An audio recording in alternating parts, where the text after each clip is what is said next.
December સુધીમાં ભાજપને નવા રાષ્ટ્રીય અધ્યક્ષ મળે તેવી શક્યતાઓ સેવાઈ રહી છે। રાષ્ટ્રીય અધ્યક્ષની નવી ટીમ સાથે ગુજરાતને મળશે નવા પ્રદેશ પ્રમુખ। આવતીકાલે દિલ્હીમાં ભાજપની મહત્વની રાષ્ટ્રીય બેઠક યોજાવાની છે, જેમાં તમામ રાજ્યના ભાજપ પ્રદેશ અધ્યક્ષ તથા સંગઠન મહામંત્રીઓ આ બેઠકમાં ઉપસ્થિત રહેશે। ભાજપના રાષ્ટ્રીય અધ્યક્ષ જેપી નડ્ડા તથા રાષ્ટ્રીય સંગઠન મહામંત્રી બીએલ સંતોષ પણ આ બેઠકમાં ભાગ લેશે।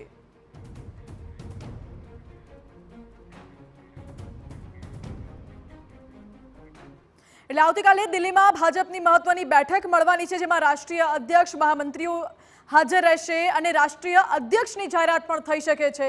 આ બાબતે વધુ જાણકારી આપી રહ્યા છે સંવાદદાતા કિંજલ। આવતીકાલની બેઠક કેટલી મહત્વની?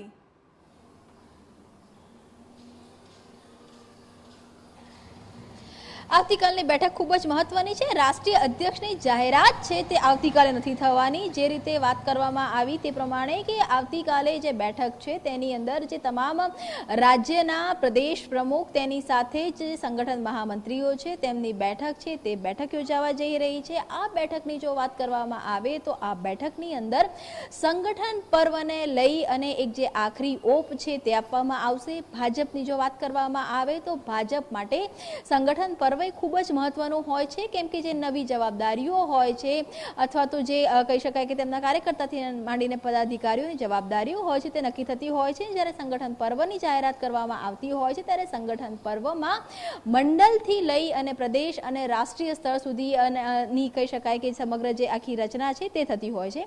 માનવામાં આવી રહ્યું છે કે 1 સપ્ટેમ્બરથી દેશભરની અંદર ભાજપનું જે સંગઠન પર્વ છે તેની જાહેરાત થઈ શકે છે। તેની સાથે સદસ્યતા અભિયાનની પણ જાહેરાત છે તે થઈ શકે છે।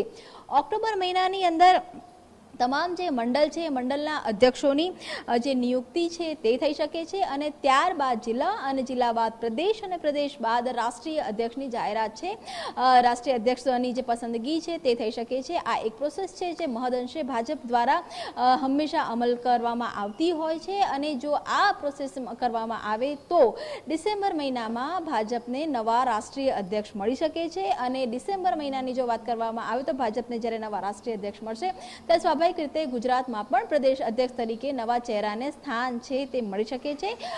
આવતીકાલની બેઠક મહત્વની એટલે પણ છે કેમ કે સંગઠનાત્મક રીતે ખૂબ જ મહત્વની બેઠક છે। તમામ જે રાજ્યોની અંદર વર્તમાન સ્થિતિ છે તેની પણ ચર્ચા કરવામાં આવશે, જે રાજકીય સમીકરણો છે તેની પણ ચર્ચા કરવામાં આવશે અને તેની સાથે જ સંગઠનને મજબૂત કઈ રીતે કરી શકાય તેની પણ એક દિવસની કહી શકાય કે આખું જે ચિંતન છે મંથન છે તે થવાનું છે। રાષ્ટ્રીય અધ્યક્ષ જેપી નડ્ડા અને તેની સાથે જ બીએલ સંતોષ કે જે રાષ્ટ્રીય સંગઠન મહામંત્રી છે તેમની અધ્યક્ષતામાં સંપૂર્ણ દિવસ સુધી તમામ રાજ્યની વર્તમાન સ્થિતિ, સામાજિક સ્થિતિ, રાજકીય સ્થિતિ અને તે સમીકરણો છે તે સમીકરણો ત્યારબાદ ભાજપને મજબૂત કઈ રીતે કરી શકાય, જેમ કે આગામી સમયની ચૂંટણીઓ આવી રહી છે, ચૂંટણીઓને લઈને પણ એક રણનીતિ અને આ તમામની સાથે સૌથી મહત્વનું છે ભાજપનું સંગઠન પર્વ। સંગઠન પર્વને આખરી ઓપ આપી અને ટૂંક સમયમાં સંગઠન પર્વની જાહેરાત થાય તેવું માનવામાં આવી રહ્યું છે અને મહદઅંશે 1 સપ્ટેમ્બરથી દેશભરની અંદર ભાજપનું સંગઠન પર્વ શરૂ થાય અને અલગ નીચલા સ્તરથી એટલે કે મંડળથી લઈ અને રાષ્ટ્રીય કક્ષા સુધી તમામ જે કહી શકાય કે ગતિવિધિઓ થાય તેવું હાલમાં જોવા મળી રહ્યું છે। જી કિંજલ, આભાર આપનો। એટલે ભાજપના રાષ્ટ્રીય અધ્યક્ષ જેપી નડ્ડા તથા રાષ્ટ્રીય સંગઠન મહામંત્રી બીએલ સંતોષ પણ આ બેઠકમાં ભાગ લેશે। ભાજપના સંગઠન પર્વની પણ ચર્ચા થઈ શકે છે।